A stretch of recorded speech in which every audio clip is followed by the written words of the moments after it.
they'll pass the document or not. Now, to a top story about KQ changing some of its passengers' flight to cargo flights, where the Kenya Airways is flagging off the very first passenger aircraft converted to a cargo plane. Now, the freighter is set to meet cargo demand as passenger traffic dwindles due to COVID-19 restrictions meant to curb the spread of the disease. So I'd like us to cross over live to the KQ headquarters and listen in. Celebrate my colleagues from the technical department for rising to the occasion when we challenged them that we need more space. And we did not just need the space. It's my customers who asked me to give them more space. And what could we do? We had to think, and through the support of the CEO, thank you so much, Alan, we were able to get the board to agree to, the experimental, if I may say, because we are the first one, to remove the seats so that we can have more cargo capacity on board our Dreamliner. When CS, and Madam CS, I want to tell you that I received a lot of push from the industry, and sometimes it's good when you are pushed because you think beyond your comfort zone. And towards that end, I want to ask my brother Ojepa to join me here, just to say one word. Because he pushed me, he made me have sleepless nights in April last year because there were produce which were not getting to the market. And he told me he doesn't care what I do, he just wants capacity. So, Bwana CS, Madam CS, I want to say this is a realization of a collaboration between Kenya Airways and representatives of the export fraternity, especially the fresh produce exporters. And I know there are many who would have wished to speak. My brother from the Flour Council and even the fresh produce and exporters, Machuki. But I will allow Ojepa to say one word. I'm sharing my time with him. The CS has limited time. We are to share this 2 minutes. Say one word. And mine is to thank you, CS, for the support you continue to give us in Kenya Airways. I know it has taken, we knock at your doors very many times, and you came to receive the first consignment of PPEs that came aboard Kenya Airways. I remember that time in May. I'm hoping, PS and CS, and this is my appeal, that when Kenya starts bringing the vaccine, you'll be there with your counterpart to receive it on board that equipment that we are launching today. Thank you so much, and welcome, my brother.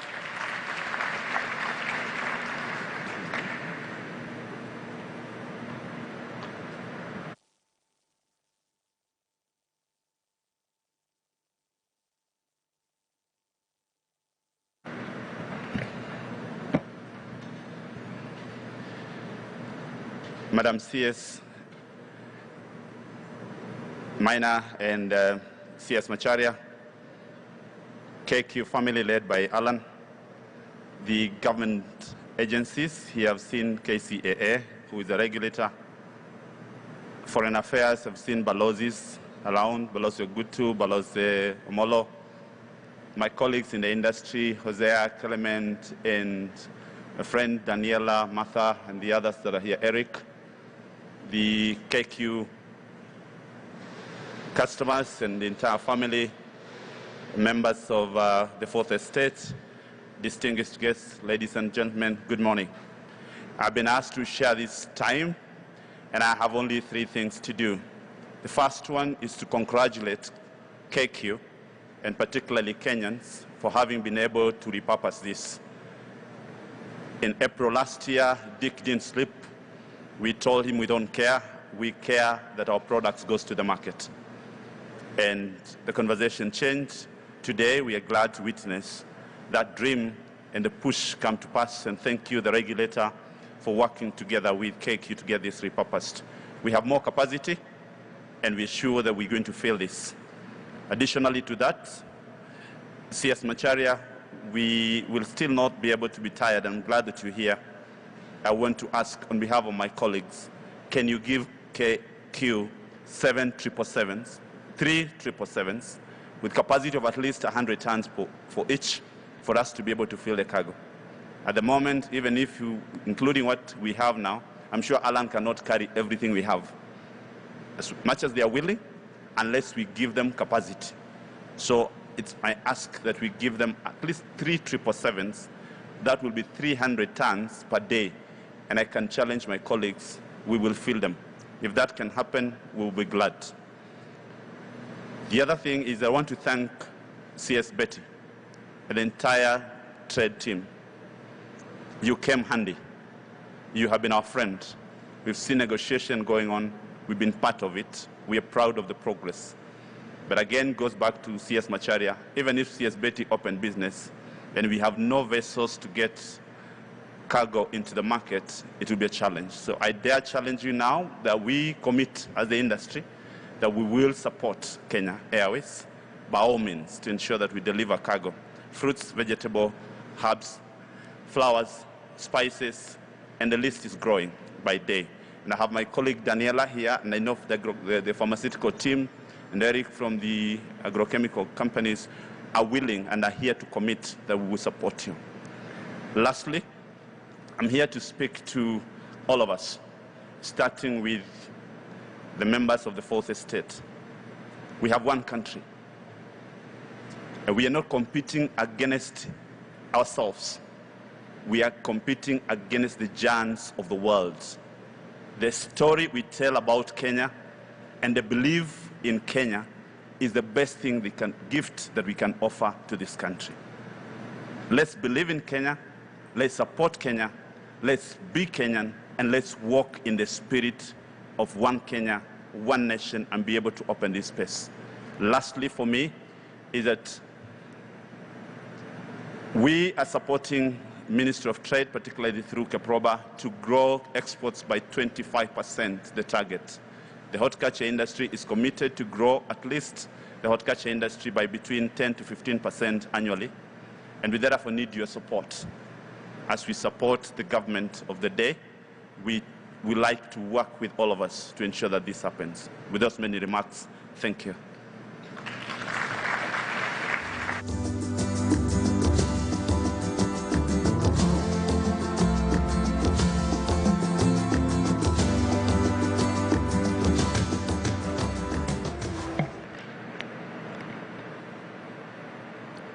Let's give a big round of applause to Ojepati there. I think those asks are quite apt.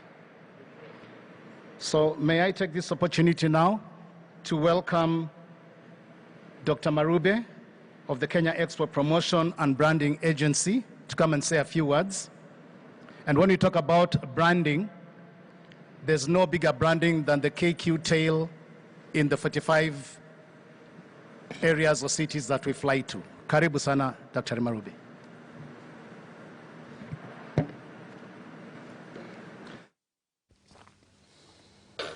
All right, there you have it. KQ actually changing some of their passenger flights to cargo planes and requesting the Ministry of Transport to ensure that at least the 777, 3 of them are needed to be turned into cargo planes. But then now to Parliament, where Parliament reconvenes tomorrow to a full in-tray after recess. Emmanuel Wangwe, Majority Whip in the National Assembly, spoke to KTN News anchor Linda Ogutu on Checkpoint last evening. He is part of that interview. We formed the House business or reorganized the House business. The other 4 committees come to play. For instance, the Committee on Budget and Appropriation is very key. We have begun the budget cycle.